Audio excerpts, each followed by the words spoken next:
All right, everybody, we're going to get going.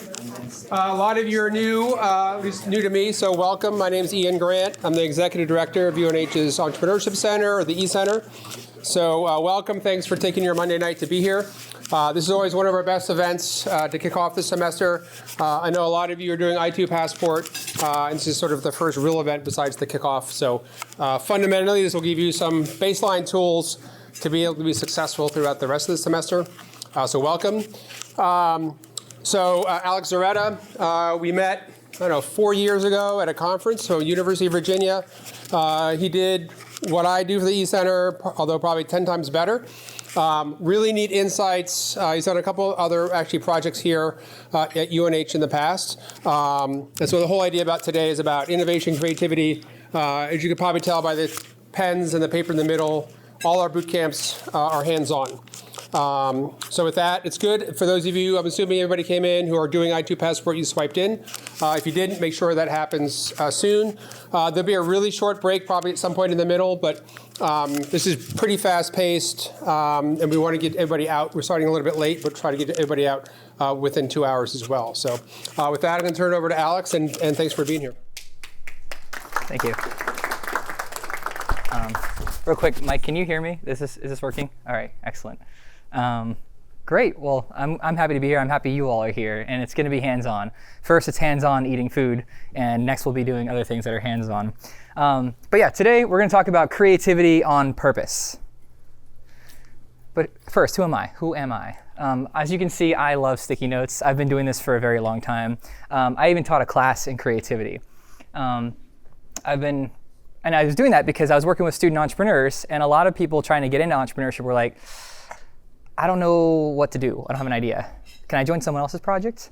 So we started doing these workshops, and then I dove deep into creativity and how can you make people more creative. It turns out there's an entire science of creativity.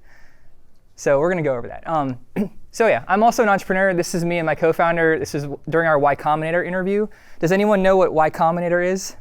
You in the back, tell me what it is. Yeah, Y Combinator is one of the, I would say, probably most well-known accelerator programs out in San Francisco. I mean, if you get into there with a B2B company, you're probably going to do pretty well. Yeah, or B2C. I want to say they're the number one. They're just Airbnb, Stripe, Dropbox, Instacart, I think DoorDash as well. I don't know. A lot of them came from Reddit as well, came from Y Combinator. In the words of our lawyer who Y Combinator connected us with after we got in, they were like, you are now one of the beautiful people of the startup world. You will have no trouble raising money. And the company that I founded, it's a mobile gaming company. And now it's worth, I think the last valuation was $25 million, which is insane.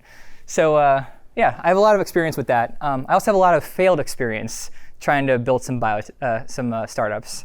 My undergraduate degree was in biomedical engineering, and I started doing biomedical stuff, like biotech stuff. And that was a lot of fun. But I learned the hard way that that's not really where I wanted to play. So a lot of experience doing entrepreneurship. You may have noticed on the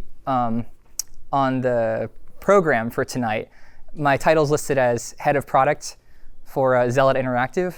That's a startup that I've known the founder for a long time. I'm working with them, and so I'm still in the startup scene. I also teach and live creativity. You can see this is me.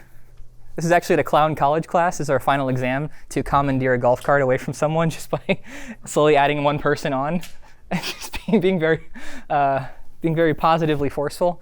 It was fun. So yes, this was actually at another conference around creativity where I was with a bunch of people who also like to study creativity on purpose. I also have coached a lot of entrepreneurs. This is me in front of a room of 500 students at the University of Virginia. We had this big event at the beginning of the year where alumni came back and talked about their stories from first day of first year to minor success as an entrepreneur. I've helped hundreds of startups at this point. I've helped 11, actually I did the math the other day, 11 Y Combinator or Techstars funded startups who came from students like you for most of it. And 3 of them have hit over $50 million valuations and climbing. So I love entrepreneurs. I love working with entrepreneurs. And I think that at the heart of entrepreneurship is creativity. So that's what we're talking about tonight. But first, we're going to do a hands-on activity I call the third. So hopefully you have something to write with. It could be your phone. You could use the paper in front of you. But just anywhere that you can write that will be quick. Get something like that out. It could be your phone, like the Notes app on your phone. I'll give you 5 seconds to get that out. 5, 4, 3, 2, 1. OK, so you're like, what do I do with this writing utensil that I have? Writing implement. I'd like you to think, when you go and meet a new person, a stranger, and you are introducing yourself, what are 5 things that you typically say about yourself to the stranger? It's the first things that comes to mind. I'll give you 3. Your name, probably your hometown, maybe your major. So write them down and come up with 5. You can use the first 3 that I gave you. As fast as you can, 5 things.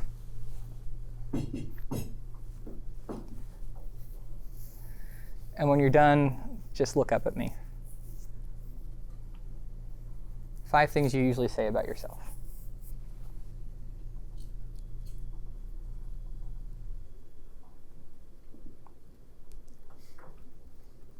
I see stalled pens. I don't know why. Why is your pen stalled? Do you know? What do you usually say about yourself? So your name, your major, your hometown. What else? How would you introduce yourself to me? Abhi. What? Abhi. That's your first name, right? Sorry? Is that your first name? No. Oh. Hub. Name, major, hometown, and hobby. Hobby. OK. A hobby. OK. And what's a 5th thing?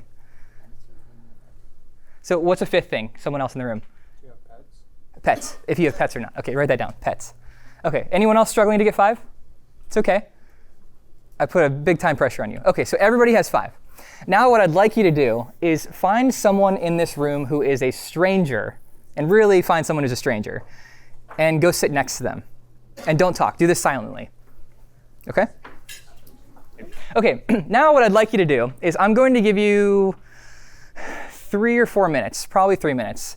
You're going to now share with this stranger 5 new things about yourself that are not on the first list of 5. So you can't say, for your instance, your name, your hometown, your major, your hobbies, or your hobbies, or pets.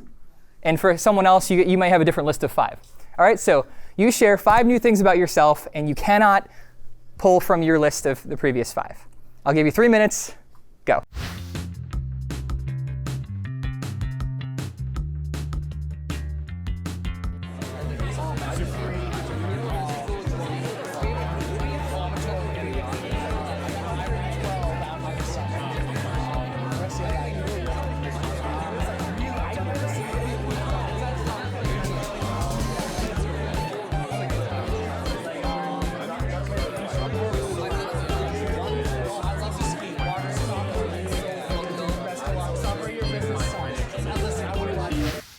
All right, conversations. Oh, that was good. Wow, that was amazing.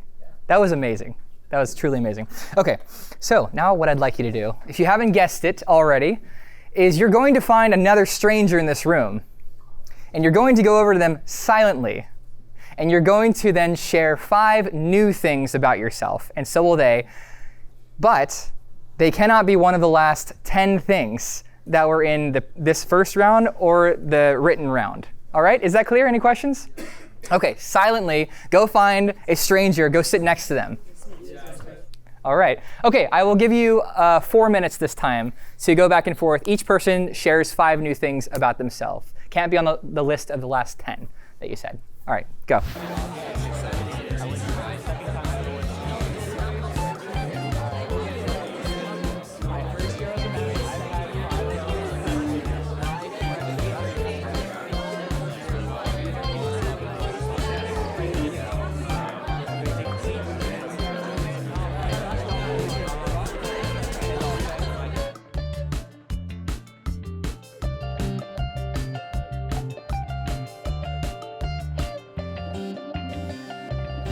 All right, let's finish our conversations. Let's finish our conversations. Let's finish our conversations. This is great. I didn't have to do the clap thing like kindergartners do. This is so good. So good.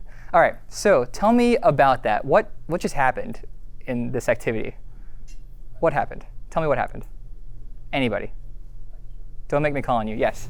Like talking about facts about myself, like talking like life stories that happened before. Interesting. OK. What else? What else? Yes. As soon as I went through until the second and third list, I started finding a lot more things in common with other people based on extremely random facts. Yes. Interesting, interesting. You know, in like literature where like making a great story is something that's very specific and like unique, and to tell something that's very vague, it has very little resonance with people because of things like that. So interesting. What else? Any other things that happened? Went on tangents. Went on tangents? Say one thing, they'd respond back with something, Yeah. and then before you know it, you're off the list and you're just talking about that other thing. Perfect. Okay, so let me ask you a question. So how many of you, if it came down to having like what was discussed in the conversation, the topic of the first conversation or the topic of the second conversation, not the person, but the topic, which conversation would you rather have? Would you rather have the first one, or would you rather have the second one? Let's do it again. Would you rather talk about the things in the first conversation? Raise them high. Or the second conversation? All right, I'm seeing more second conversation stuff. Why would you rather talk about the things in the second conversation? Yeah. I feel like the ideas are more personal rather than Yeah. just like surface level. What's more similar. Yeah. It's just more meaningful. Yeah, for sure. How often do you have conversations like that with strangers? The second one? Never? Why not? Let me ask you that. Why not? Yeah. Because it's, I don't know, in the beginning it kind of feels weird. My thought, you know, you got to learn the basics Yeah. before actually getting to know them. And then, Yeah. Well, I mean, we assume we have to learn the basics. To be fair, how many of y'all didn't even get the other person's name yet? That was on purpose. OK. I mean, yes, it's important, right? A lot of times we have these general conversations as a way for us to feel each other out before being vulnerable. And what I did in this exercise was I made it kind of weird, and I gave you all permission to be vulnerable, because that's what we're doing in this room. And so I guess I would challenge you, just as you go through your university life, as you go through the rest of your life, to try to show other people what it's like to be a little bit vulnerable, so you have these more interesting conversations. So you get to those things where, like, wow, I have this in common with someone that I had no idea that I would have anything in common with. So there's that. So this is a fun little exercise. The reason why I had you do it is because of this phenomenon called the third, also known as the extended effort principle. It was, research was shown on this in creativity in like the 1950s, 1960s, that the last third of the ideas, the quantity of ideas you come up with, the last third of them end up being the most interesting, the most fun, the most innovative, the most creative, all of the good things that you're trying to get when you're thinking of new things. It all happens in the last third. And that's because it gets out of the way these conventional things that are, I think, useful. But when you're trying to do something new and meaningful, like in creativity, then you would want to go after that last third of things. So in sum, with quantity comes quality. And yes, to your point, it's very hard to shortcut to that. But I would definitely encourage you all to. Any other thoughts on this before we move on? All right, let's get actually started. So today we're doing creativity on purpose. And I have 3 goals for you. That's what we're going to do. Learn the science of creativity. We're going to go through the first 2 steps of the creative problem-solving process. The first being clarify, which is come up with a definition of the problem that is the one that you want to solve. And then do some more ideation skills. Once you define the problem, coming up with a lot of good ideas, which then comes with quality of ideas. And at the end of today, hopefully you come up with tons of ideas for your next entrepreneurial venture. And I should add into here maybe some best friends where you can tell your origin story of, wow, we were in this weird workshop where this person had us literally not even let us exchange names. And we came up with all of these things in common about ourselves. So yeah, entrepreneurs, human beings, we build incredible things. There's just some of them that are right here. We build up into the clouds, we go into other worlds, and we even can manipulate the very fabric of our own being, for better or for worse. So that all comes from human imagination. That comes from creativity. This all lives inside us. But it's kind of mysterious. There's no really class on creativity usually. It's just kind of something that people think you either have or you don't have. But it's actually really important because creativity is a unique skill, at least for human beings right now. This is my definition of AI. AI is coming, right? It's already automating many of the tasks. And I think that, well, I don't disagree that it's going to automate. I think it's going to automate everything eventually. I think creativity is going to be the last skill that it automates. So if you're going to do one job skill that you really focus on for your time here, creativity might be it. In fact, LinkedIn, and this is probably for 2022 too, because this has been the same for like 5 years. LinkedIn's the skills companies need most in 2021. They said, while robots are great at optimizing old ideas, organizations most need creative employees who can conceive the solutions of tomorrow. So I know we're talking about entrepreneurship here, and we're all going to be entrepreneurs. Maybe. We're all going to found our own companies, so like, why are we talking about employees? But at the end of the day, it's the most useful thing that you can be doing in your professional life is being more creative and spending time being more creative and learning the science of doing creativity on purpose. So this is very important. This is why we're talking about this today. But the problem is that creativity is often accidental. Here's some things. The famous eureka moment from Archimedes, when he sat in his bathtub and then suddenly he was like, oh, buoyancy! Wow, that's amazing. Einstein, when he came up with his theory of relativity, which changed physics and modern science forever, he was riding on a streetcar in Germany, and he just looked at a clock passing him by, and then boom, that's when his idea came. The person who invented digital TV, he was out farming the fields, going in nice little rows like this, and he realized that that's exactly how a TV could refresh an image if you do it fast enough. Velcro, a guy was walking his dog. Penicillin, popsicles, microwaves, Band-Aids, sticky notes, Slinkies, GoPros. Probably most things that you use in your daily life were created on accident. So why are we talking about being creative on purpose, right? Is it even possible? So let's talk about these words. Someone tell me, what's the definition of, what does it mean to create something? Somebody. To make something new. OK, something else? Somebody else define that? What does it mean to create, the verb to create? Y'all think it's to create something new? Or to make something new? Yeah. Combine multiple pieces to make something greater than the individual parts. Combine multiple pieces to make it greater than individual parts. OK, let's move on. Creativity. What is creativity? If you had to define creativity, what do you all define it as? Yeah. Thoughts and ideas of how to make something. Thoughts and ideas of how to make something. Just anything? Like, how do I make an exact copy of something that already exists? Maybe something new, maybe something that's, like combine it, share in a table. Yeah. OK, so that's creativity. Excellent. Any other definitions? Yes? I would say like the process of coming up with novel solutions and ideas. OK, great. You guys are getting this. And then to be creative. What does it mean for a person to be creative?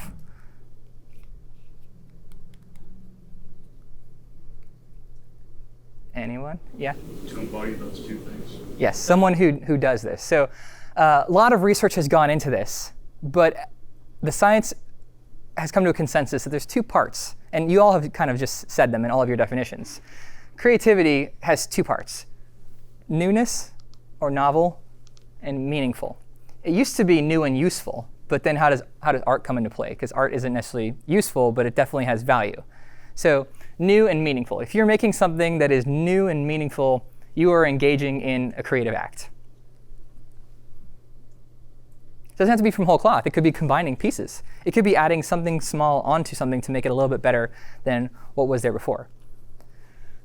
So that's all you need. So anyways, a lot of this is coming out of this place in Buffalo, this random university, at least in my opinion. I'm from Virginia, called Buffalo State. And it is their International Center for Studies in Creativity. It was started by this person, Alex Osborne, in 1950-something. He wrote this book, Applied Imagination, I think in 1952. It's been around for a long time.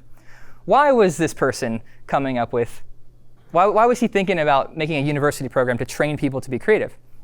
Because he was an advertising executive in this very famous firm. Like, if you've seen Mad Men, the TV show from like 10 years ago, he was like that guy. He was the O in BBDO, Alex Osborne. And when graduates from the university would come and work for his advertising firm, he would have to teach them how to be creative.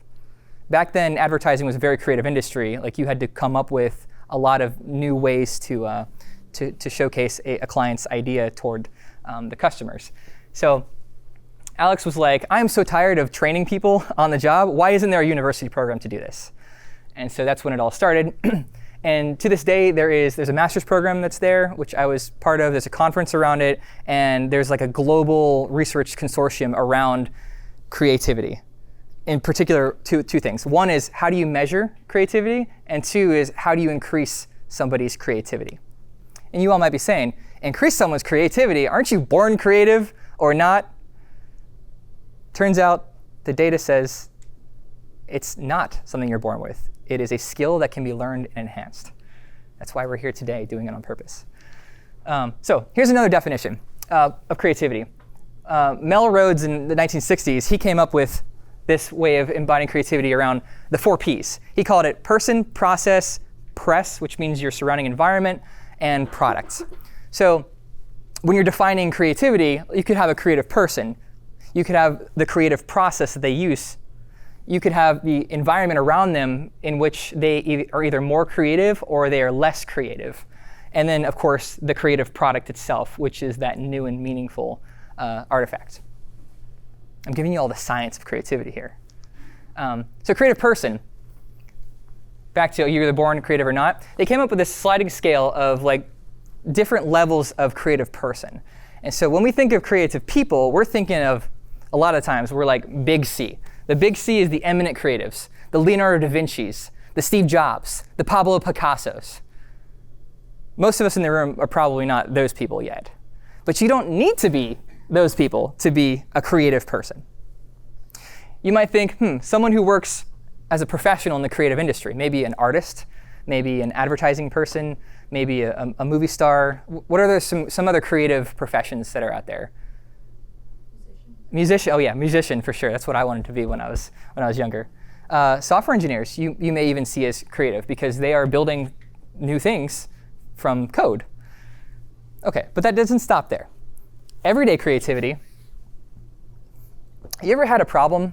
You ever tried to solve a problem in your life? You're trying to do something and then an obstacle appears, and then you had to do it a different way? That is everyday creativity. You are improvising on the spot to solve a problem. And then interpretive creativity, which is more of what we do as humans. We have information coming in. We have to interpret the world as some sort of meaning and then act upon it. So whether you're here or you're up here, or maybe we're looking at the next Leonardo da Vinci in this room, you all are creative at some level.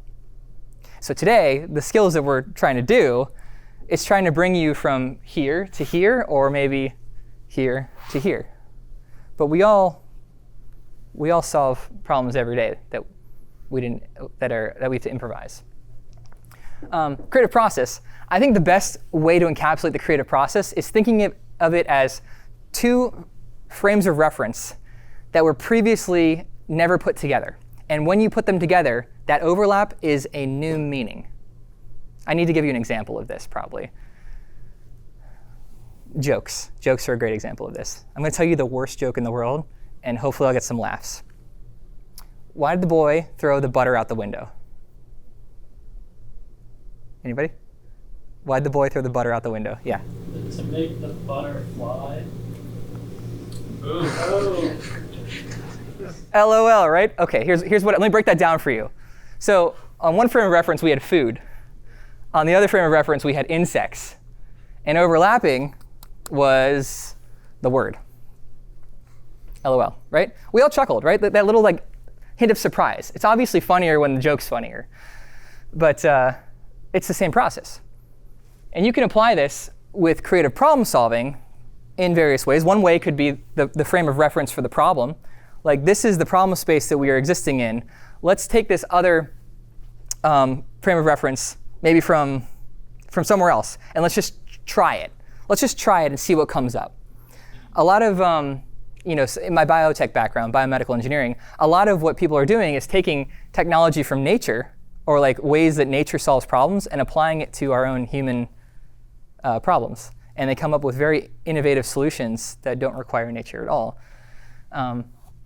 So a lot of what we're going to be doing in this creative session to be more deliberately creative is maximizing the amount of previously never before seen together frames of reference as possible. So just to take a step back, when most people think of like creativity sessions, they're thinking of brainstorming sessions.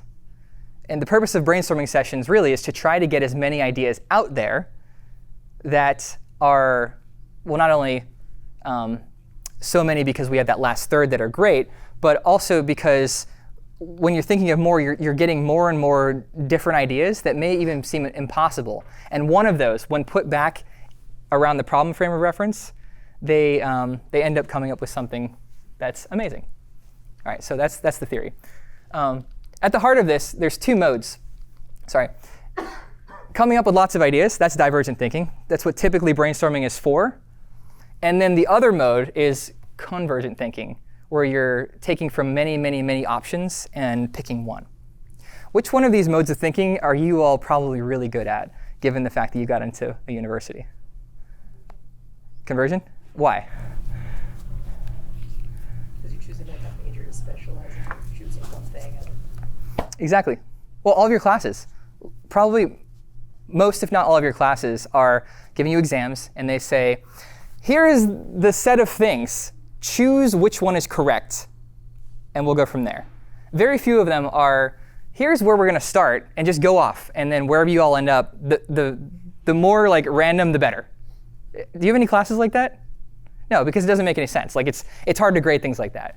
And so a lot of the times, creativity training focuses on divergent thinking only, because we're so bad at it. It's like only going to the gym and doing right arm curls, and then having your left arm be like this like noodle over here, right?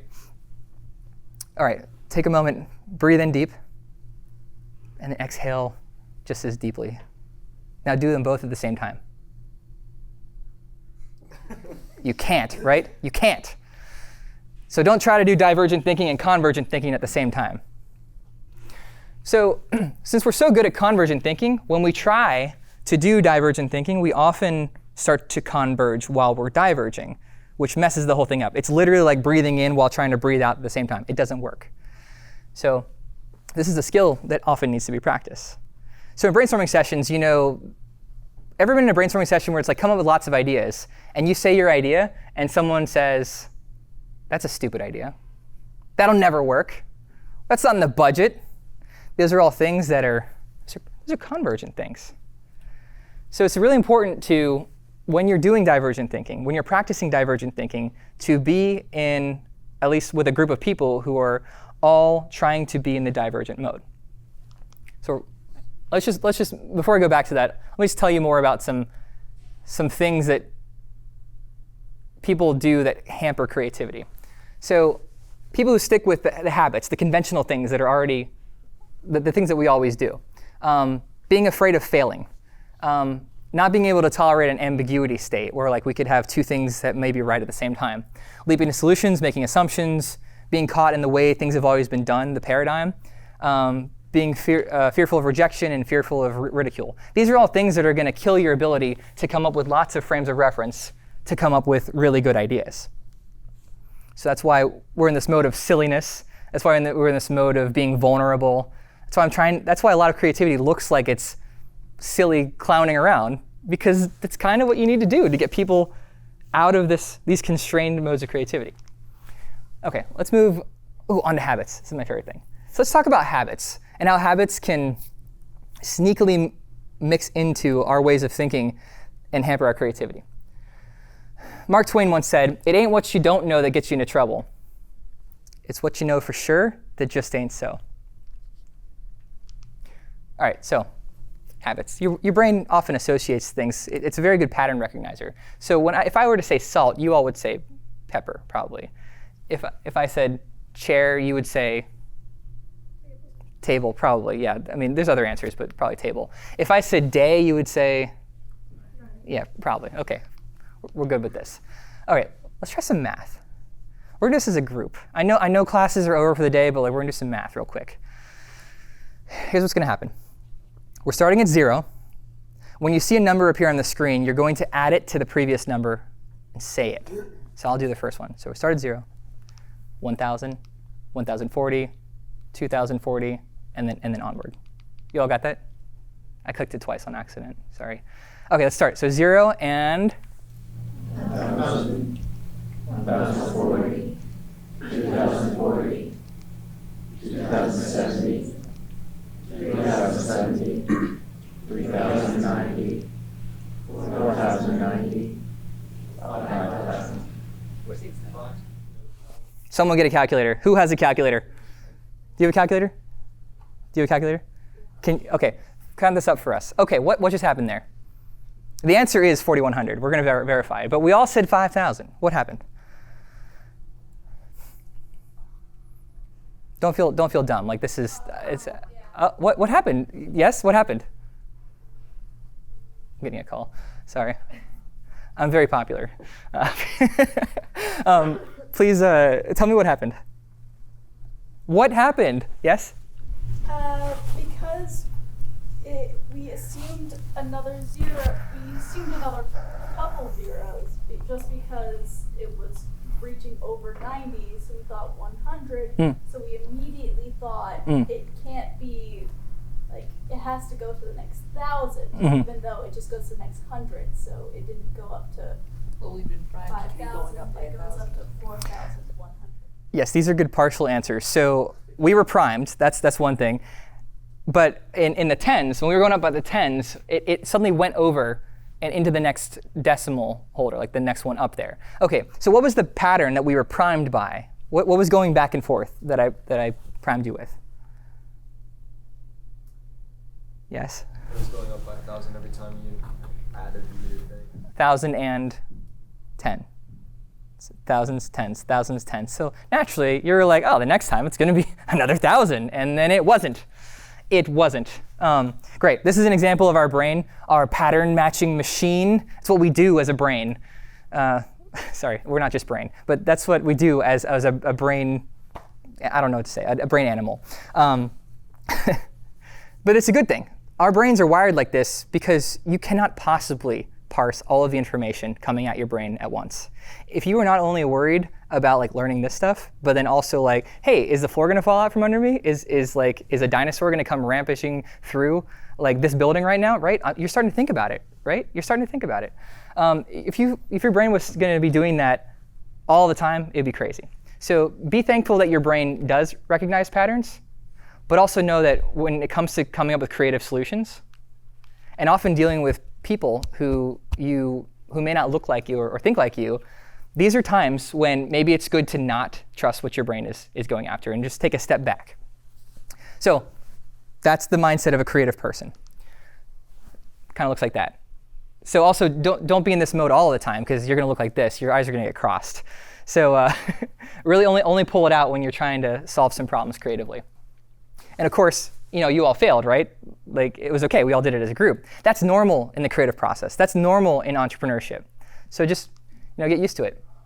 Sir Ken Robinson, the great TED Talk giver as he is, he said, if you are not prepared to be wrong, you'll never come up with anything original. OK, so where do we get ideas from? This is good. Where do we get ideas from? One thing you could do is break your habits. And you will come up with so many new ideas because your brain will be suddenly alert and aware to all the things coming at you. You will start noticing things all around you. Ideas don't come in a room like this with us trying to be deliberately creative with sticky notes. That's only a fraction of it. The real ideas come from you going out there, breaking the habits that you usually have, and then seeing what comes up. So here's one thing you do. Take your watch off of your wrist, if you have one, and put it on your other wrist. And for those of you without a watch, I would like you to put your cell phone in the other pocket or your keys in the other pocket. If you don't have pockets, figure out something else that's not like that. You're already doing a good job. Your socks aren't like matched, so sorry to call you out like that. Yeah, I think you're doing a good job. I'll just put my pants on backwards. Put your pants on backwards, just not right now. Push your part on the other side. It was on you. Interesting. Okay. So if you want to get really crazy, if you want to go like really radical with this, take a different way home when you walk home tonight or tomorrow from class. Right? This will make your brain a little bit more alert. And so yes, when you all who just did that with your watches and your cell phones and your keys, when you go to check your watch or you go to pull your cell phone out and you're like, oh, I'm so stupid. Don't say that to yourself, first of all. Use it as a moment to be like, wow, this is me breaking a habit. This is what it feels like to be more alert and more creative. OK, so hopefully you all do that. Leonardo da Vinci was the master at being creative, right? Leonardo da Vinci kept almost 8,000 pages of a notebook. Back when paper wasn't paper, it wasn't made of wood pulp, it was made of animal skin. And often you had to go and like scrape off the old ink and then write more on it. And I think he did that with some of his notebooks. He went around and he was super curious about everything. So break habits and then diversify the information coming at you. And just being curious for the sake of curiosity. What was Leonardo curious about? What causes people to yawn? How they walk on ice? Methods for squaring circles. He never did get that one correct, because apparently without calculus it's impossible. What makes the aortic valve close? Leonardo da Vinci was so curious that he broke into the cadavers, where they kept the cadavers in the church, and he started dissecting and wondering what the, yeah, don't do that, right? But like, I'm just saying, if we just have like 1% of Leonardo da Vinci's creativity. The tongue of a woodpecker, the muscles of a face, the edges of shadows. He was watching whirlpools as like water flowing into other water bodies. Oh yeah, by the way, does anyone know about the tongue of a woodpecker? Yeah. Wrapped all the way around the back. Why does it wrap around its inside the head, right? Suspension to keep it from rattling its brain. And getting a concussion when it's going zzz. And then when they need it, it actually comes out as a long tongue to go get the bugs in there. So fascinating. Leonardo da Vinci found that when he was, the 1500s. So yeah, maybe look at a different stream of information. Maybe follow some friends on social media who you don't normally follow, right? Maybe go on channels or watch movies that you don't think are that interesting. Maybe talk to people who you don't think you have anything in common with or wouldn't really be friends with. These are all sources of great, diverse pieces of information. So in creative problem solving, there's these 4 steps, 4 stages. Clarify is where you get the problem. Ideate is where you come up with lots of solutions. Develop is where you take those lots of solutions and figure out how they might be workable and like doable. And then implement is making an action plan, a strategy for actually getting it out there. Like who would be on my team for this, or who would I need to convince, and how might we change the idea to be something that they like. Clarify has half of the actual steps. Why is clarify the biggest step of all of these? Yeah? You can't have a solution without a problem, yeah. And I forget who said it. There's a famous person who said a quote that was like, once a problem is well defined, the solution becomes obvious.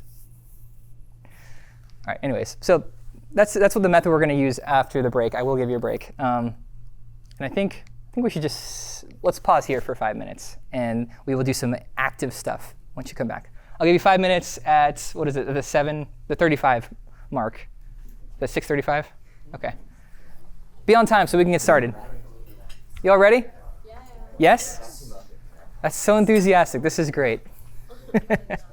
OK, so now that you've been staring at this for a while, let's recap. Why is this a diamond? Oh, wait, no, sorry. Why are these diamonds? That's true, but why are these diamonds? Yes. Yes, in every step, you do divergent and convergent thinking. Most people think they diverge on like, what's the problem? What idea should we go after? Oh, we have the idea. Now let's figure out what to do next. Not true. Every step, you take a moment to diverge, come up with lots and lots and lots of things. The last third are probably going to be where the cool ones are, the innovative, creative, whatever. And then you go from there. So that includes how you come up with the problem. That includes what ideas you come up with. That includes how you're developing a particular idea. And that includes the strategy for how you're going to implement it. Today, we're only going to talk about clarify and ideate, because those are the fun ones. There's actually a personality test around this, around like which stage do you get energy from. And I'm clearly the first two. But yeah, every stage. And again, this is sort of that third idea. This is what most people do, because they got that noodly weak left arm, and then they just gun it for like the converge. Don't be like most people. Look at this area for those nerdy engineers like me out there. Like, look at this area under the curve of like all the great ideas that you're missing out on if you don't diverge first. All right. So here are the guidelines to keep you from converging too early. One is defer judgment. So that means don't let your mind even think of this, and definitely don't say it to anyone else during a diverging session. Don't say that's a stupid idea. Don't say that'll never work. Don't say that's not scientifically possible. These are not things that matter during the divergent phase. You should have absurd ideas, because that actually lets you leap onto another idea. You already know about go for quantity. You already know about combine and build. I forget who said combine and build. They'll move seats again, but someone did. Where'd he go? He's in a checkered shirt. Is he gone? Oh, there you go. Oh, you costume changed. Wow. OK, well, you said combine and build. And then lastly, try to think of wild ideas. Try to purposely come up with wild and crazy ideas, because it's easier to tame a wild idea than it is to make a tame one wild. OK, and then at the same time, convergent, you're pretty good at this. But with all of these, it's actually about being positive, staying open to all of the ideas that you came up with that may be insane or impossible. Ask yourself, what's right about this idea, before you just kick it away as something that's not going to work. OK. Oh, and then consider novelty. OK, so where to get ideas? There's 4 places you can get ideas. Yourself, people you know, people you meet, and big organizations. My favorite is yourself, because you can ask yourself, hey, what sucks? And what can I do about it? It's really great because it gives you a lot of the power. It's you falling in love with the problem, because it's one that you probably have. And solving it for yourself would be a good thing. So yeah, we're gonna do some of this. Let's be creative today. So we're gonna be in total cult-like fashion. I would like you to repeat after me. Everyone is creative. Everyone is creative. So good. I am creative. I am creative. Creativity is a process. Creativity is a process. Not a personality trait or talent. Not a personality trait or talent. Creative skills can be learned and enhanced. And even if you don't believe that yet, just suspend your disbelief for the duration of this workshop. So moving into the first stage, clarify. What we're trying to do is get a well-defined challenge, because once the problem is defined, come on, I said this quote like earlier. Once the problem is defined, what? The solution becomes evident or obvious. But I like the spin. I like the creative spin you put on that. Look at you all. I'm so proud of you. It's been 1 hour. You're already so creative. OK, I'm going to show you a little story right now. All right, watch this movie.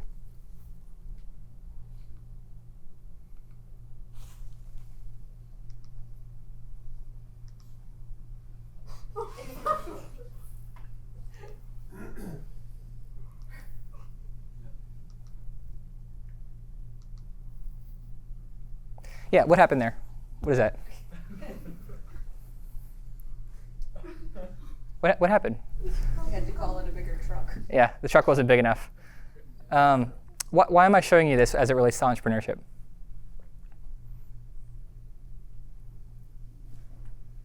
Yeah? Because somebody had the idea to get that. The first truck? Yeah. And they didn't think, is this truck big enough? It's kind of like a lot of entrepreneurship. Yeah, you ever heard in entrepreneurship, it's like, just fail. Go fail and fail fast. There are different ways to fail. There are smart ways to fail and dumb ways to fail. This is a dumb way to fail. Like, someone just didn't think like, is this truck big enough to get this out? Because this bigger one, I mean, obviously it was just as available, and it had these little thingies on it that prevent it from going into the water. The aim of the creative problem-solving process is to just get you to take a step back and just think with the information that you have at hand right now. What are some smart ways that I can go about failing? Because I know I'm going to fail. I know I'm going to hit some things that aren't true. So clarify. This stage, it's so this doesn't happen to you. OK, sorry. All right, top 10 startup mistakes. Number 1, building something that nobody wants. That's kind of the startup equivalent of the first truck falling in. So yeah, the lower your failure, your actual cost of failure, the better for you in the end, because then you've got more shots on goal. All right, so I mentioned you are the best source of problems, because you know there's a problem, you know the problem intimately, you're incentivized to solve the problem, and you don't have to ask anybody for feedback. You know, once you make the solution, if it's going to work for you or not. And further than that, typically you're friends with people who probably have the same problems as you, just statistically. So, okay, so generating some vision statements, because that's the first part to clarify. I'm going to give you a series of prompts, and you're going to try to come up with as many vision statements as you can. And you're like, Alex, what is a vision statement? I don't know what that is. Vision statements start with, it would be great if, or I wish. And we use these in a particular way. Why don't I have you do vision statements around wouldn't it be nice if, or wouldn't it be awful if? Why am I asking you to say I wish and it would be great if? What? The others are negative statements. This one's certainly a negative statement, so yes. And this one is, it's not negative, but it's not as positive. It's not powerfully positive. That's why I'm going with that. Other thoughts? Why the I wish statement? Yeah. Because that's honestly how a lot of ideas of problems come into our head in the first place. We say, oh, I wish this was happening. And Yeah. Or it would be great if. We don't say, wouldn't it be awful if we don't think like that. Or it wouldn't be nice. Yeah, you have strong emotions, and it's they call it blue sky thinking. Just like in a perfect world, what would this look like? All right, so you get it. I would use I wish or IW for shorthand. Right, so I'm going to ask you a series of questions. You're going to have to write these out. You can choose to use stickies, but you have to use like one sticky per. You could choose to, if you have a laptop, you could write it down there. If you have a piece of paper to write with and pen, you could do it there. Whatever you feel most comfortable with, and can write fast.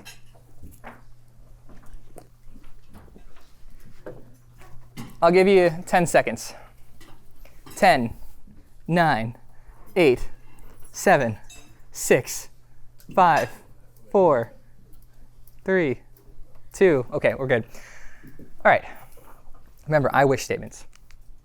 What are some things that you've done lately that you would like to do better?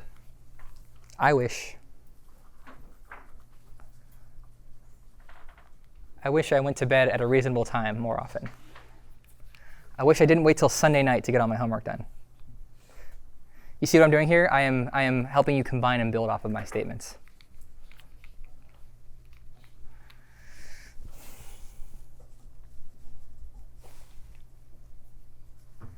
What are some things you've done lately that you would like to do better?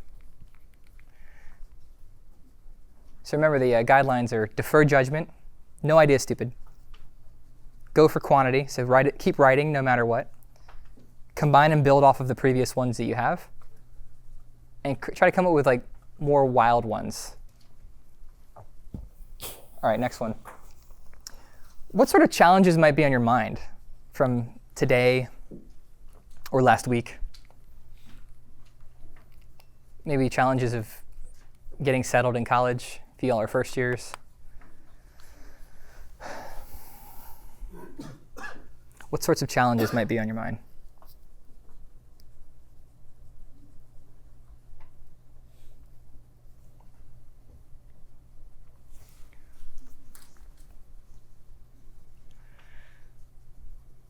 That's another question. You can get as many or as little per question as you want.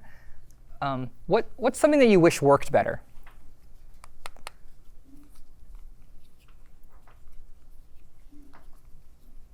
My greatest wish in this world is a working inkjet printer. Always seems to not work. Jams up.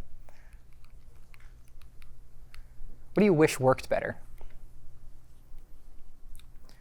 Do you wish you didn't have to read a textbook and it just like magically downloaded into your mind? What do you wish worked better? Let's try a different route. Who has been on your mind recently? Who have you been thinking about? And why have these individuals been on your mind? Are there any visions or wishes that you could have around them? Perhaps I don't know, maybe your uncle has a medical issue and it's very tragic.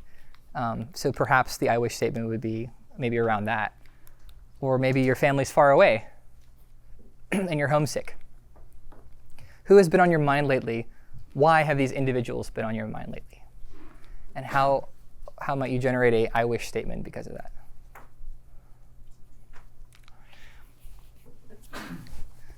Okay, the next one. What are some objectives that you would like to meet? Maybe by the end of the week, or the month, or in a year, or in 10 years. You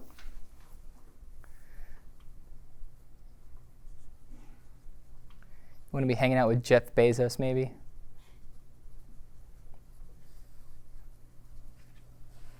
Maybe you want to keep up with the Kardashians in person. What are some objectives that you would like to meet? Another way of thinking about this, scan your life. What are some opportunities that have come to you lately that you want to take advantage of?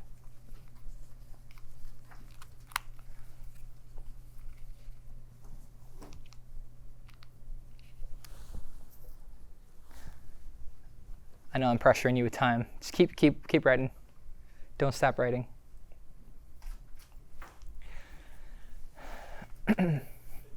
Okay. Imagine yourself 1 year from today. What are some goals, some dreams, some wishes, some visions that you would like to accomplish or begin working on in the next year? When you're imagining yourself 1 year from today, either you're graduated because you're a 4th year now, or you're going to be 1 year older, what are some things you would like to accomplish in the next year? Maybe you want to finally get that 6-pack for Beach Week. You guys do that here? You have Beach Week. Yeah. No. Maybe you want to get in that 1,000-pound barbell club where you're squatting, benching, and I forget what the other one is. Deadlifting. I think that's the 3. You get to 1,000 pounds total as your one rep max. So where do you want to be in 1 year? And then lastly, the classic question. If you had a magic wand and any wishes in relation to any aspects of your life could come true, what might those ideal goals or wishes for your life be? Or if you had the Aladdin's genie lamp and you had 3 wishes, what would you wish for? You can't wish for more wishes. Okay, I'll give you 1 more minute to finish up.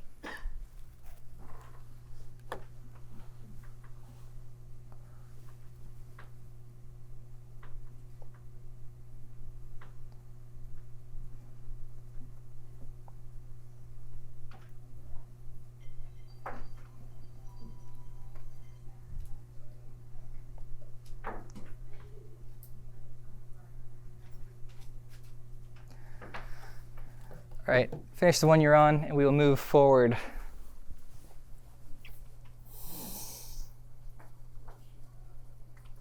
Okay, yeah, while you're finishing, I'll just keep going. So you could also get ideas from people you know, just a little harder. You can ask them questions. You could try out your ideas on them. You can see if they really want it. And there's like a small amount of lag time for like looping. Be like, hey, I made this. Do you want this? Because you can access them easily. Other people, it's a little hard. People you don't know. It's hard because you and nobody you know really has this problem.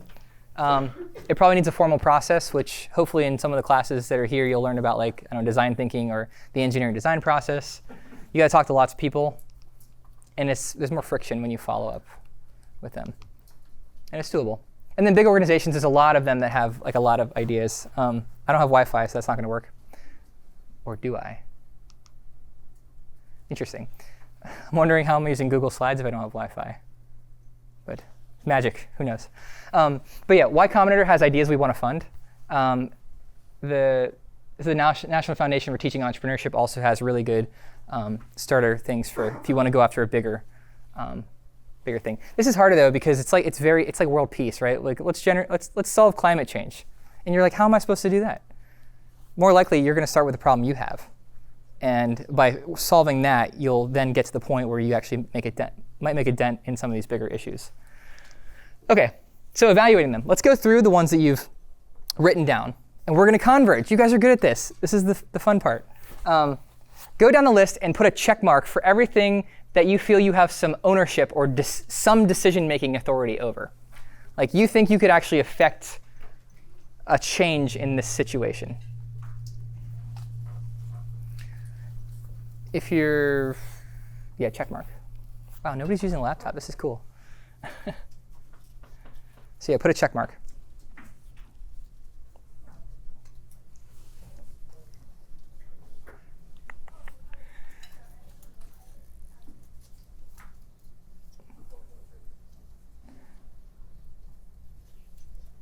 Try to go quickly. I'm going to have you go back through the list and put another check mark for things that you are motivated to do something about. Like you would like to take action or begin on within the next 3 weeks to 3 months. So one check mark for I have some ownership over this, some decision-making authority, and then one check mark for I am motivated to start working on this. I'll give you 10 seconds, then I'll start the other one.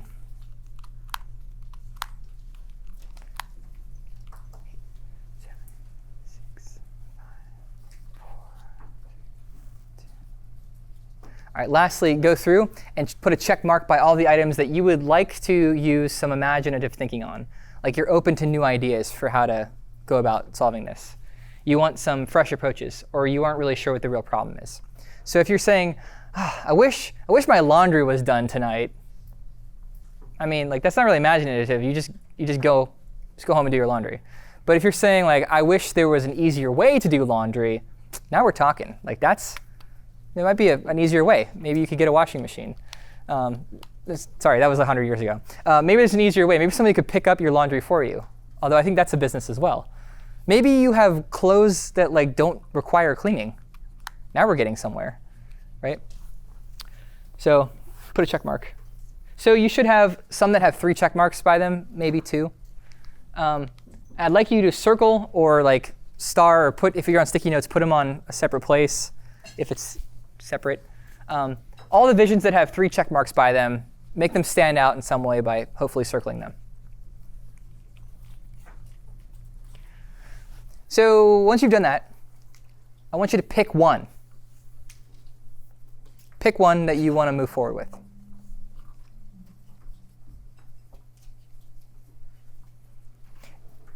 If none of them have 3 check marks, then you could just pick one that has 2 check marks. And if you don't like any of the ones that have 3 check marks, you could probably still pick one with 2. There's no hard and fast rules. Whatever you want to do. Does everyone have 1? She's like, I have 3. They're all on my glass right there. 4. Pick one. OK. We're not going to do this one. We're not going to do this one in the interest of time. But typically, the next phase of the process would be going and gathering data. So you could write down all of these things for yourself. I was going to have you interview the other person and then start thinking about this. So maybe for like, we'll briefly look at this. Think about your challenge. And I want you to think like, what's a history of the situation? Like, who's involved in it? Why is this really a concern for you? How might there be an opportunity around this? What are your gut feelings about this particular challenge that you've come up with? What have you already thought of or tried?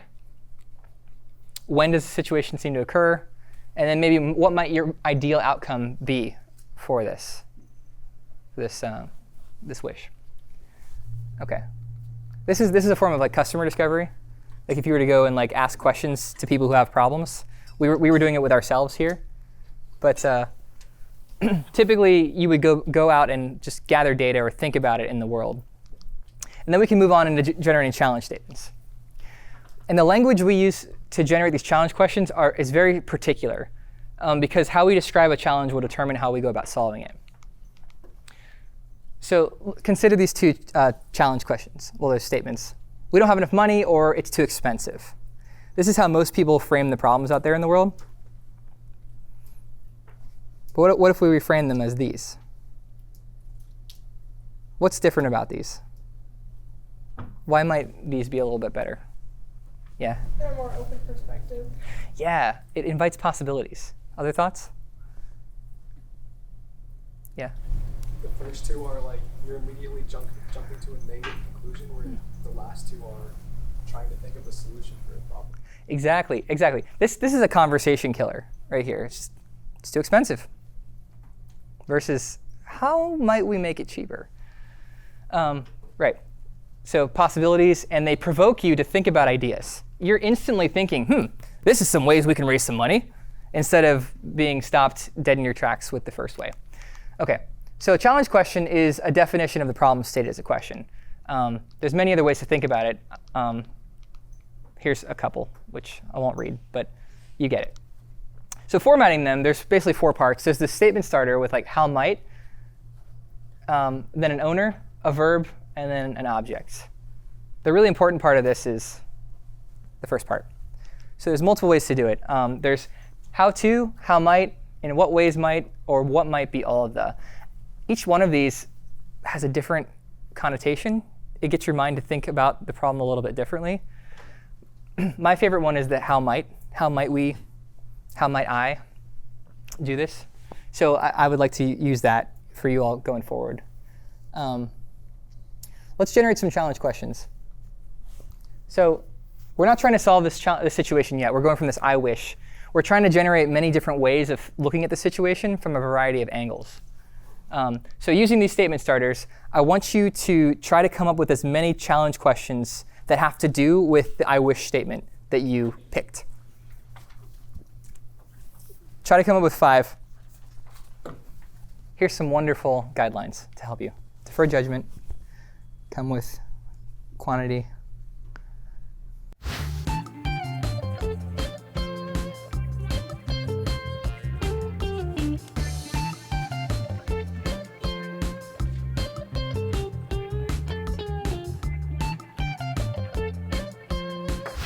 And then just try to pick one from there. Pick one from there that you think really encapsulates the nature of the challenge.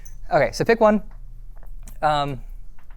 If we had more time, we could literally do like a 3 or 4 day workshop on this. But I'm trying to sort of introduce you to the different concepts. So one thing you can do if you really wanted to come up with more, it's a tool called Scamper. It's an acronym.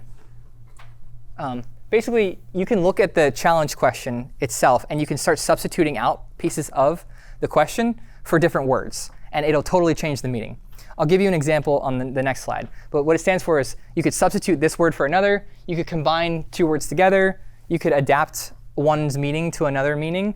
You can modify it. You could put something to other uses, eliminate, or rearrange. That's what Scamper turns out to be. So what does it look like? Let's say your challenge question is, how might I reduce my concerns for the financial conditions of my counseling clinic? Let's say you're a counseling clinic entrepreneur. Well, you could change out the reduce to be any of these words. And you see you're diverging, coming with lots and lots of different synonyms for reduce. Eliminate, shrink, take away, run away, minimize. If you change it to eliminate or shrink, that's a totally different way of thinking than reduce. And one might encapsulate what the nature of the challenge actually is. Same thing with financial conditions or concerns. So we're not going to do that now, but if you really wanted to do clarify, this is one tool you could use. My favorite tool for this is one where you're adjusting the scope. So maybe the challenge question that you've identified is too high. Maybe it's too vague, where you're like, how might we bring about world peace? That's kind of way too far up there in the abstract land. But the other end of the spectrum is maybe it's like something you just need to put on your calendar, and you just need to go do it. And after that, like I don't know, that doesn't really require any creative thinking. Somewhere in the middle between those two is the proper scope for your problem. So what you can do is you take the challenge question, and if you think it's too low down, if it's too like not high enough, it's too specific, you would ask yourself, why is it important to solve this question? So what's the one that you're thinking of doing? I'm just going to pick on you. How can I get people involved? Well, you said how can. How might I is different. Sorry, I didn't specify that, but the can implies is it possible? So how might I get people involved in what? I have an idea about starting a club. So how might I get people involved in helping me start my club? How might I? We'll start with that. I would ask you, why is it important for you to get people involved in your club? Because the goal of it is something that I think everybody should think about, at least. OK, so we can change that into a new challenge question of how might I encourage other people to think about whatever this club is about. What's the club about? Can you It's, it's like creating a club dedicated towards helping for helping animals get adopted. Oh, cool. Okay, so how might I encourage people to adopt animals? I mean, that might be like a higher up one. So that's an example of this. And so you can do that with multiple ones. I could ask you, why else is it important for people to get involved in your club? And then why else? And so then I could ask you, okay, what's stopping you? What's stopping you from getting people involved in your club? I just haven't had the time to get started. Okay, so that's an example where it's really far down on the scope. And so it's like, okay, how might you or design your schedule so that you have time, like 2 hours a week to do this? So there's that. Okay, so if we use this one, in what ways might we build an app to deliver groceries to students? You'll notice that it's kind of far down the scope because it assumes that it needs to be an app. So if we go up, we ask, why is it important? You might say, well, we want students to eat healthily, which then you can turn around into, in what ways might we enable students to eat healthily? And so if we keep going up, we get up to the top, which is ensuring that nobody dies of starvation, right? Okay, right, so like probably somewhere in here is where the proper challenge is. And on the flip side, if it's in what ways might we increase access for students to healthy food? I would ask you, what's stopping you from doing that? And you might answer, because we want students to have an easy, fast way to make healthy food. And we don't know what that is. So turn the question around like this. And I might ask you, what's stopping you there? Right? And so it kind of just goes down the pipeline there. And it's not a linear process. You could do it in many different ways. So let's say you're an airline and you were saying, how might we increase enrollment for our frequent flyer mileage program? Well, we might ask you, OK, why is this important? And you'd say, to build customer loyalty. So that's now a new challenge question, how to increase customer loyalty. Why else? To entice customers to try a new program. How to entice customers to try a new program. If we're asking what's stopping you, our program doesn't stand out. So how to make our program stand out. I think you guys get it. It keeps going. You can literally go off in any direction with this web, and you will never run out of challenge questions.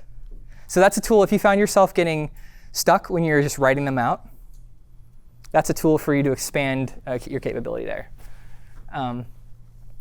OK, so we just did this. Yeah, so you all picked one. We did the 5-minute break. We're going to go into ideate now. So what I'd like you to do, I think it's important for us to be a little social.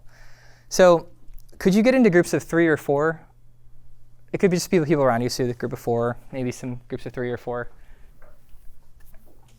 OK, all right, so we're in groups. But I want to practice some ideation with you, because I think that this stuff needs a little bit of practice. So let's do a little warm up with this. I want you to keep this in mind. OK.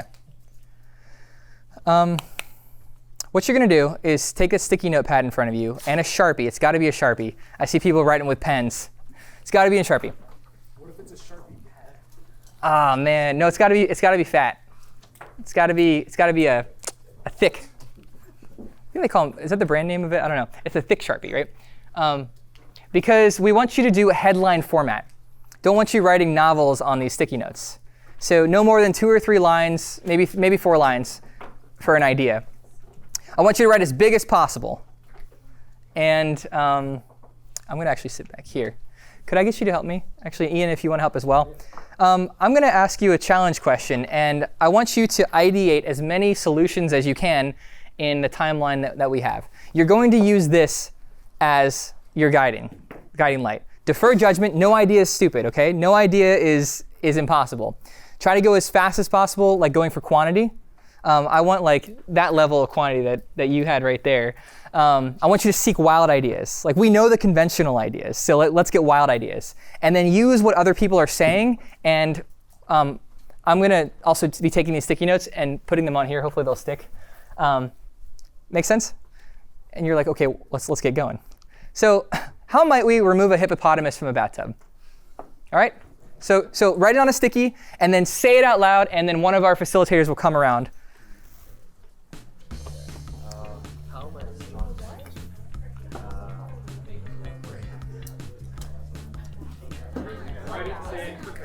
So you say it. So say it and give me it. We got food. got a crane. Giant suction thing, crane. Large hippo back. Keep going. Keep going. Going rapid fire. Rapid fire. What do we got? What else we got? Sorry. Is this? Hippo size. Get a big crane. Scare it. Destroy the house. I like this. We may not even actually have to take them. We don't have to take them. We could use a leash and pull them out. Yes. What is this? Drain the water, flood the bathroom, ask it to get out. That's nice. It's very polite. This is good. Break the bathtub. Keep the hippo from the bathtub. Yes, avoid it. What do y'all got here? This is good. Flood the bathroom. Flood the bathroom. Excellent. This is a lot of people. All right, this ain't gonna work. I'm gonna leave it. Jump really high, you might get a good one. All right, just say it to your team. Say it to your team, actually, and I'll come around. Throw them a party. Maybe gather them in one place. That's what we'll do. Love it. Love the volume. Maybe we should keep them in one place. Just keep them at the table. I've totally underestimated the nature of this. I don't mix up the table, so. It's all good. Put them on the wall. Come up with as many as possible. Craigslist. Solves everything. Just Craigslist. Just put it up there. I got a hippo in a tub, and it's gone in 5 minutes. Yeah. Okay. All right. Let's stop for a sec. So you did a really good job. I totally underestimated the amount of ideas that are going to come out of here. So let's look at some examples up here for like good and ones that need improvement. So these are all great ideas. I like the ones that have a little bit of detail. I would say the ones that have just one word may not be enough, but if that's all you got, totally fine. Does anyone have one that's like 2 or 3 lines? That's this one right here. This one right here. What's this say? Add a shower head, not a tub. This would get him out? It's no longer in it. It's no longer a bathtub. Oh. It's a shower. Oh, wow. Okay, this is good. All right, so yeah, these are good. So this is good, right? This is what I'm looking for. We can clearly see it, and you set it to your team. So now that I've got you going around this, I would like you to choose a challenge question from among your team members in that group of 3 or 4 that you're then going to use to ideate. So discuss amongst yourselves in the next 30 seconds to a minute which one you want to go after. Your challenge question. 3, 2, 1. All right, you all have 1 per team, 1 challenge question per team, and it's not about the hippopotamus. So what's your challenge question? Tell me. And say it loudly so that everyone can hear. Hey, everybody, are you paying attention? Listen, this is their challenge question. How might we diversify our thoughts and passions? How might we diversify our thoughts and passions? Okay. What's the one you guys are going to go after? Loud so everybody can hear. I said, how might I contribute more valuable things to a conversation? How might I contribute more valuable things to a conversation? Okay. What about you? We strengthen the community. How might we strengthen the community? What about you guys? We thought it was about the elephants. We wrote, how do we break the tub? It is not. There was no elephant anywhere in here, but so come to one by the time that I'm done going around here. So what are you guys going to work on? How might we study better for our class? How might we study better? What do you mean by better? Faster? More efficiently. Okay, and are you all for the same one? How might we organize tasks for our teams more consistently? How might we organize tasks for our teams more consistently? Okay, all right. So this exercise is called Stick 'em Up Brainstorming because we stuck 'em up. So you write it, you say it to your team so they can hear you, and then you post it. For you all, just put it in a central location on your table so everyone can see it. All right? I want you to come up with as many ideas to solve that challenge question, not the hippo question, but your challenge question. I will give you 2 minutes. Come up with 10 ideas, okay? At least.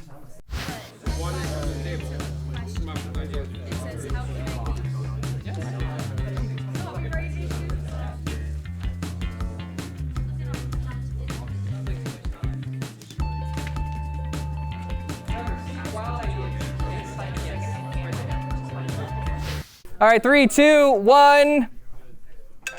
Okay. How many ideas did your team get? So count up how many ideas you got. How many? 12? How many did you guys get? 17 for this whole table? Okay. How many ideas did you guys get? 7. How many? 7. How many did you guys get? 4? 4? We're working on it. Okay. 7. 7, okay. How many? 8, okay, cool. So around 7, 8, some teams got 4, that's cool. This looks like more than 4. Is that the whole table? Yeah. That's why, okay. All right, cool. So good, excellent. It's hard to do this just out of your mind. So I'm gonna give you some tools to make it a little bit more supercharged. Number 1 is called forced connections. Can you pull 2 objects out of your backpack that are hopefully as random as possible? I want chapsticks containers. I want Smarties wrappers. I want energy drinks. I want pencil sharpeners.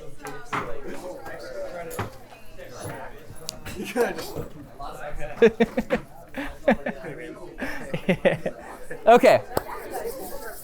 That's what that t-shirt won. Yes, keep that. Yes. Okay, all right.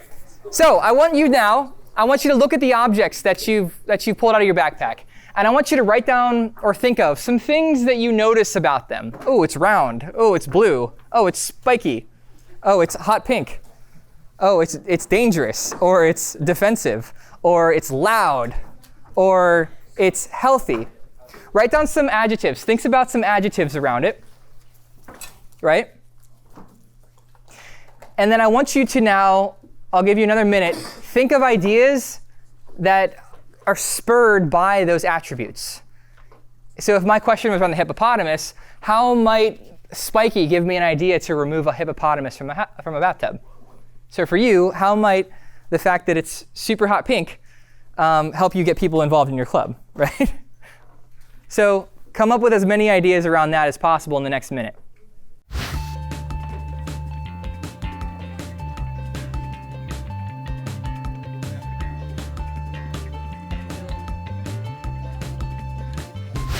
Finish up that last idea. I'm going to give you another technique. Okay, it also works with pictures. So I'm going to show you a picture. I want you to think about a word or something that has to do with that picture, and then try to get a new idea based on that word. I'll give you an example. So this is the Earth, right? Round, but also maybe lonely, grainy, big, cloudy, marbles, Asia, Arctic, cold, speckled, I don't know. So you can try to get an idea from any of those words or something else that you come up with based on this photo. And write one idea down. Just one.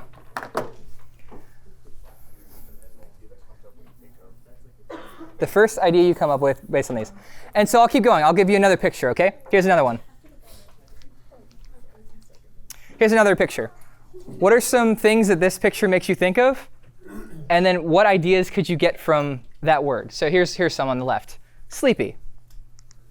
Warm. Sharp, because I'm looking at his teeth. Dentist. Lick. Water slide. Furry. I kid you not, these are things that I thought of from this photo. So what kinds of ideas do those words or other words you get from this picture make you think of that can then help you to solve this challenge? I'm just going to keep scrolling through pictures as we go.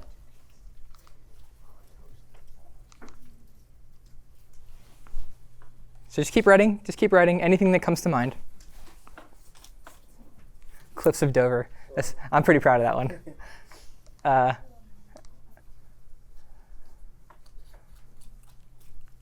What is that? Cracker Barrel. We got more? Look at this.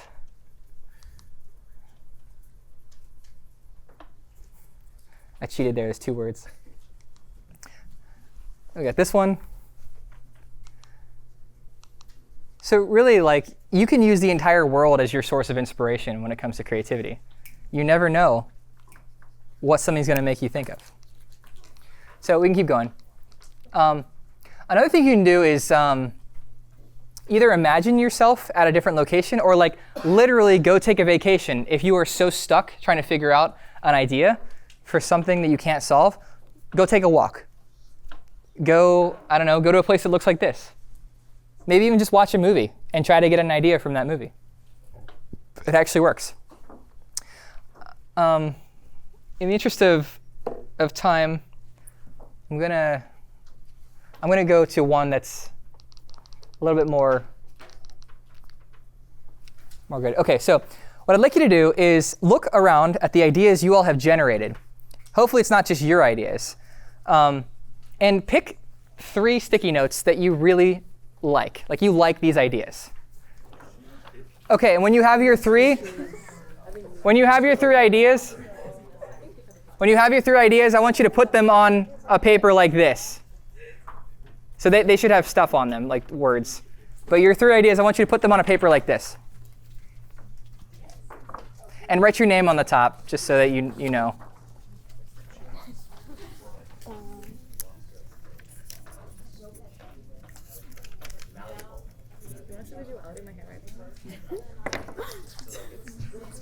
All right. Don't spend too much time on on picking. Just pick 3. It's okay. They don't have to be the most amazing. Pick the ones you like and do this. Make sure you have something like this. Each one of you. Each one of you. Yes. Each one of you. Each one of you make one of these. Sorry. Each one of you make one of these. Each one. Each one of you make one of these. So now once you all have done this and wrote your name on the top so you know it's your paper, I want you to hand it to the person next to you on your team. Hand it to another person on your team. Hand yours to another person on your team.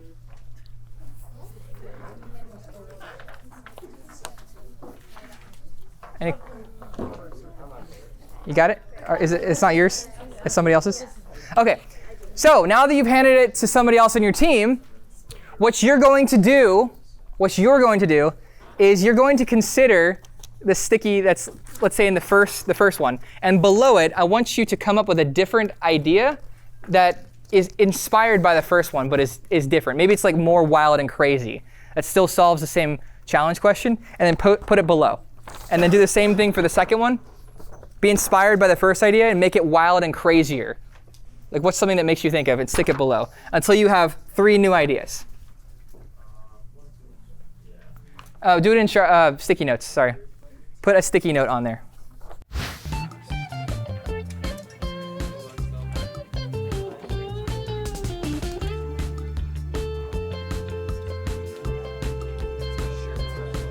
So finish writing up, and I'll just bring you through some other tools that are kind of fun to use if you find yourself getting stuck ever. So one of my favorite ones is think like a. So put yourself in the perspective of a character who has a point of view. So Gollum, right? How would Gollum solve the challenge at hand? Probably something to do with his precious, probably. Elon Musk, how would he do it? He might just buy it and then back out because there's too many bot accounts. Obama, how would he do it? Daenerys from Game of Thrones, how would she do it? A scuba diver, how would they think to solve this problem? And then on and on and on. You can literally just do whatever you want. You can even, if you think you know me well enough, how would I wouldn't give you enough time to do it at all. That's what I would do. That's how I'd solve the problem. But yeah, that's a great tool. And then when you're converging, which we're not going to do in this session, make sure that you are open to new possibilities because, yes, there are some that are completely ridiculous. I hope that there are some that are completely ridiculous. But when you ask, affirmative, when you ask what's right about this idea, there might be something to it. OK, so in sum, creativity is often accidental. We've talked about this. But you can use some of these methods to do a little bit more deliberate creativity. But at the very heart of it is your mindset and your stance towards being a creative person. And the kinds of people you're around, the kind of way that you live your life. Break your habits. Make sure you're taking in diverse information so you're not just getting the same type of information in all the time. And then if you use some of these techniques to problem solve and then come up with new ideas, I guarantee that you'll be a more creative person at the end of this. So last thing I'll leave you with, John Cleese has this amazing talk on creativity and management where he starts to talk about incubation, which is the final step of creativity. And that is where you're doing nothing at all. Being bored, having time where you're not doing anything, where you're not scrolling your phone, like we all are, right? Where you're just bored. That's the last part of creativity. So with that, hope you can come to this conference. And thank you all so much for having me. Oh, and that's my LinkedIn if you want to add me. Like Derek and I have been friends for a long time on LinkedIn. All right, everybody, thank you very much for coming. A couple things. Super light version, right? So obviously Alex went through a lot. If this at all interested you, 2 things for you to think about attending. So I think it's October 14, 15, 16. It's called 3-Day Startup. It's basically everything Alex went over in an hour and a half to 2 hours in 72 hours. It's a Friday night, all day Saturday, half a Sunday. Saturday, UNH mentors come in, talk to you about some of the ideas you have. Sunday, you present. I'll tell you that the students that have done that went on to the Social Venture Innovation Challenge. I think there were 4 winners out of that last year. 2 went on to Holloway. 2 women co-founded teams were finalists at the Draper competition. It's a really neat program. If this interested you at all, it's going to be very similar. You're going to be on a table, by and large, random students. You're going to meet them. You're going to talk about stuff, except for you're going to really go into it. You're going to actually get out of your seats. You're going to actually do the customer discovery and things like that. So it's part of the I2 Passport program. It's some mammoth. I think it's like the largest 3,500 visa stamp credits or something. If this at all piqued your interest, definitely do that. Second one, which is equally fun, slightly different, is our Ideathon Hackathon. We're partnering with the Seacoast Science Center.